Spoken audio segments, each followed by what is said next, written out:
Aussi étrange que ça puisse paraître, les vitamines, les minéraux, les oligoéléments et toutes les autres substances dites aromatiques des fruits se combineront en totale harmonie avec ceux du miel.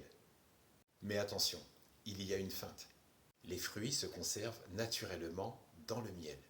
Ils ne sont donc ni confits, ni dénaturés, mais avec une légère pasteurisation qui sera malgré tout appliquée. Pasteurisation, mais qu'est-ce que ça vient faire là et pourquoi? Qu'est-ce que c'est? Pasteurisation, c'est retirer les bactéries d'un aliment, comme par exemple le lait de vache. C'est une période de conservation par chauffage à une température comprise entre 70 et 100 degrés pendant une période très précise. Puis ensuite, on procède à un refroidissement, mais rapide. Donc c'est plutôt une bonne chose, si tu veux, mais les vitamines sont sensibles à la chaleur. Les vitamines sont donc affectées par le processus de pasteurisation. Une baisse dans les teneurs en vitamines B2, B12 et vitamine C. La pasteurisation permet donc de détruire les micro-organismes nocifs d'un produit ou d'un aliment, comme par exemple le lait de vache, afin que l'être humain puisse consommer du lait salubre, du lait sain. Mais est-ce bien sain pour l'être humain de consommer du lait de vache, puisque ce lait de vache est conçu pour nourrir le veau, afin que la vache puisse apporter les nutriments nécessaires à son petit? Mais ça, c'est un autre débat. Si tu veux l'ouvrir, lâche-moi un commentaire et on en parle. Les anciens Égyptiens. Pas le mot ancien pour désigner la personne qui a 10 ou 20 ans de plus que toi. Je parle plutôt d'anciens Égyptiens en centaines de milliers d'années qui utilisaient le miel pour sucrer les aliments, pour se soigner, mais aussi à embaumer les morts, c'est-à-dire comme ingrédient dans le liquide pour embaumement. Des gâteaux au miel ont été préparés et utilisés comme offrande pour apaiser les dieux. La cire d'abeille servait aussi à la momification, mais aussi dans la construction de bateaux et comme agent liant dans les peintures. Les pharaons utilisaient le miel aussi pendant la célébration de mariage. Et cette coutume s'est perpétrée dans la culture gréco-romaine et jusqu'au Moyen Âge. Les mariés à l'époque buvaient une boisson concentrée en miel pendant le premier mois de mariage. La croyance, c'était pour apporter joie et bonheur. Et ce qui nous amène à aujourd'hui l'expression lune de miel. Et cette histoire de croyance, de guérison, ça vient d'où? Le miel possède des vertus curatives. Riche en antioxydants, il favorise la régénération, mais aussi la guérison des cellules. Par ses propriétés antibactériennes et ses propriétés antifongiques, il est excellent pour stimuler tes défenses immunitaires quand toi tu l'as ingéré, ou localement appliqué sur la peau, en cas de griffure, coupure, petite plaie, voire même coupure de moustique. Ah bon? Et comment est-ce possible? Le miel ne pourrit pas, car les abeilles, en le produisant, y ajoutent des substances, c'est-à-dire des germes très résistants, qu'on appelle Clostridium botulinum. Ces gènes résistants proviennent du pollen transporté par les abeilles. Et c'est aussi pour cette raison que le miel est déconseillé à tout bébé, déconseillé à tout nourrisson, déconseillé à tout enfant de moins de 12 mois. D'accord, mais c'est quoi le rapport avec les griffures, les plaies ou les piqûres de moustiques? Ok, grâce à ces agents résistants, le miel se conserve très longtemps. Il est très pauvre en eau et riche en sucre, ce qui fait que le miel ne s'altère pas. Et le fructose, c'est le sucre naturel du fruit, mais on y reviendra. La constitution du miel empêche le développement et la prolifération des bactéries et d'autres agents pathogènes, ce qui en fait donc un bon anti-inflammatoire. Si le miel est pauvre en eau, ce peu d'eau a une forte concentration. Et cette forte concentration permet au tissu de ta peau de cicatriser de façon optimale, de cicatriser de façon très intéressante et très surprenante. Le miel est ainsi donc un cicatrisant naturel. On a trouvé du miel vieux de plus de 5000 ans dans les pyramides d'Égypte. Preuve est qu'il se conserve longtemps. Les chercheurs et les scientifiques confirment qu'il est toujours comestible. peut goûter du miel de plus de 5000 ans?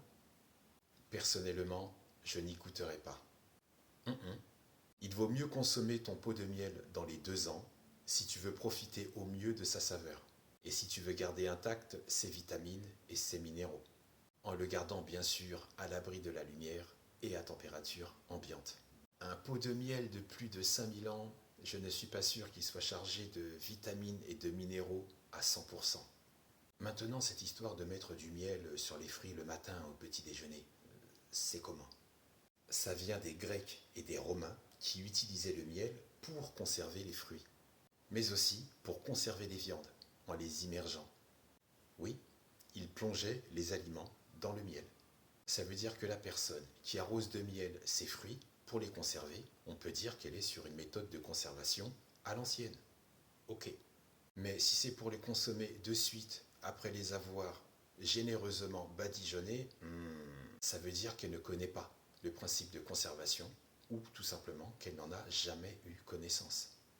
Et qu'elle va tout simplement se gaver, se surcharger de fructose. Et alors le fructose, c'est bon pour la santé, non? Oui, le fructose des fruits, un sucre simple, d'origine naturelle et très facile à digérer pour le corps humain. Les fruits contiennent du fructose. Le miel contient du fructose. Mais miel plus fruits, il y a donc excès de fructose. Excès de fructose veut dire que le foie, qui doit gérer le dépôt de lipides, doit ensuite se taper le fructose. Donc modification des taux de lipides dans le sang. Et le fructose en trop grande quantité peut devenir un dépôt de graisse. Et comme le foie est submergé et qu'il ne peut pas jouer sur tous les tableaux, il va donc exercer un travail, une charge de travail immense, d'où la sensation de fatigue chez certains. Quand le foie fait des heures supplémentaires, c'est un organisme qui se fatigue et qui est fatigué. Et un vieillissement prématuré des organes veut dire vieillissement accéléré du physique, vieillissement accéléré du corps humain. Mais ce n'est pas fini. Le foie qui gère le dépôt des lipides et qu'ensuite ils doivent se farcir l'excès de fructose, et une fois que sa charge de travail devient pour lui ingérable, il renvoie tout vers les muscles. Connaître ces aliments pour pouvoir les choisir et les conserver plus longtemps dans le garde-manger, je veux bien. Voire pour en conserver naturellement d'autres pour qui veut éviter la perte ou le gaspillage alimentaire. Mais en 2024, ajouter du miel sur des fruits pour les consommer de suite au petit déjeuner, c'est rajouter du fructose en provenance du miel sur du fructose en provenance des fruits, même si c'est un sucre simple, d'origine naturelle et très éloigné du sucre industriel. Utile à l'organisme, donc une part importante dans l'alimentation. Rajouter du fructose sur du fructose peut être dangereux. On augmente le risque de maladies cardiovasculaires, car trop de fructose augmente le taux de triglycérides dans le sang. Attends, triglycérides, c'est quoi? La graisse, le taux de gras fabriqué par le foie, mais aussi apporté par l'alimentation. Les triglycérides sont estérifiés par des acides gras en 3 catégories: graisse animale, huile végétale, produits laitiers. C'est donc du taf pour ton foie, plus l'alcool, plus le sucre, qui iront se stocker dans le tissu adipeux, gavé de gras, et qui seront utilisés comme carburant, ta réserve d'énergie. Alors c'est quoi cette histoire de foie, de gras qui va vers les muscles? L'excès de fructose. J'ai pas dit le fructose, mais l'excès de fructose. L'abus de fructose engraisse le foie. Ok, et c'est ce qui donne le foie gras. Oui, mais ce n'est pas celui que tu manges à Noël. Là, on augmente la synthèse des graisses. Tu favorises le stockage des graisses. Tu endommages les mitochondries, puis tu présentes un ou plusieurs troubles de syndrome métabolique. D'accord, mais je n'ai rien compris. Tous ces termes pour expliquer qu'on est sur la route de l'obésité, pour faire simple. D'accord, l'excès de fructose, ce n'est pas bon, mais dans ce cas, quel est le bon dosage? 2 cuillerées à café de miel maximum par jour, et tu profites des bienfaits et des vertus de cet aliment sans te mettre en danger. Que le miel et la paix soient avec toi.